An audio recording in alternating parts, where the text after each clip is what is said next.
પ્રિય દર્શક મિત્રો નમસ્કાર।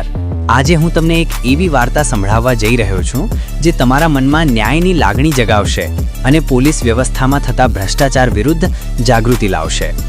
આ વાર્તાનું શીર્ષક છે ગામડાની છોકરી સામે ઇન્સ્પેક્ટર કેમ ઝૂકી ગયો। આ કહાની એક નાનકડા ગામની છે જ્યાં એક સાદી સીધી છોકરી રહે છે, પરંતુ આ છોકરી કોઈ સામાન્ય નથી, તે છે જિલ્લાની ડીએમ નિધિ પટેલ। હા મિત્રો, નિધિ પટેલ પોતાના જિલ્લામાં શું ચાલે છે તે જાણવા માટે ગામડાની સાદી છોકરીનો વેશ ધારણ કરીને બજારમાં જાય છે। તે જાલેબી અને ફાફડા ખરીદવા માટે એક નાની દુકાન પર આવે છે। ત્યાં જ એક ઘમંડી પોલીસ ઇન્સ્પેક્ટર મનોજ વાઘેલા આવે છે। તે દુકાનદારને ધમકાવે છે, અપમાન કરે છે અને જાલેબી ફાફડા પૈસા આપ્યા વગર જ લઈ જાય છે। દુકાનદાર ગરીબ છે, તે કંઈ બોલી શકતો નથી, બસ ચૂપચાપ સહન કરે છે। આ બધું જોઈને નિધિ પટેલનું હૃદય દ્રવી ઉઠે છે। તે આગળ આવે છે, દુકાનદારને પૈસા આપે છે અને મનમાં નક્કી કરે છે કે આ અન્યાયને તે સહન નહીં કરે। બીજા દિવસે નિધિ પટેલ ફરી તે જ વેશમાં આવે છે, પરંતુ આ વખતે તેની પાસે છુપા કેમેરા છે।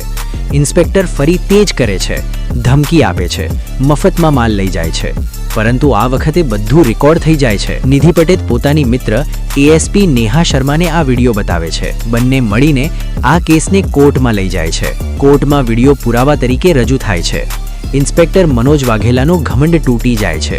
જજ સાહેબ તેને દોષી ઠેરવે છે અને 3 વર્ષની જેલની સજા સંભળાવે છે, સાથે મોટો દંડ પણ ફટકારે છે। તેને તરત જ સસ્પેન્ડ કરવામાં આવે છે। એ ઘમંડી ઇન્સ્પેક્ટર જે ક્યારેય કોઈની સામે ઝૂકતો નહોતો, તે આજે એક ગામડાની છોકરી સામે ઝૂકી જાય છે, કારણ કે તે છોકરી ન્યાયની દેવી છે। મિત્રો, આ વાર્તા આપણને શીખવે છે કે ગમે તેટલો મોટો અધિકારી હો, ભ્રષ્ટાચાર અને અન્યાય ક્યારેય લાંબુ ચાલતો નથી। ન્યાય હંમેશા વિજયી થાય છે।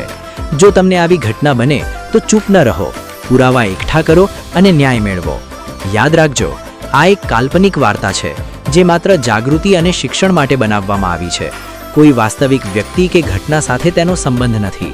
જો તમને આ વાર્તા પસંદ આવી હોય તો લાઈક કરજો, શેર કરજો અને કોમેન્ટમાં જણાવજો કે તમને ન્યાય કેવી રીતે મળ્યો છે।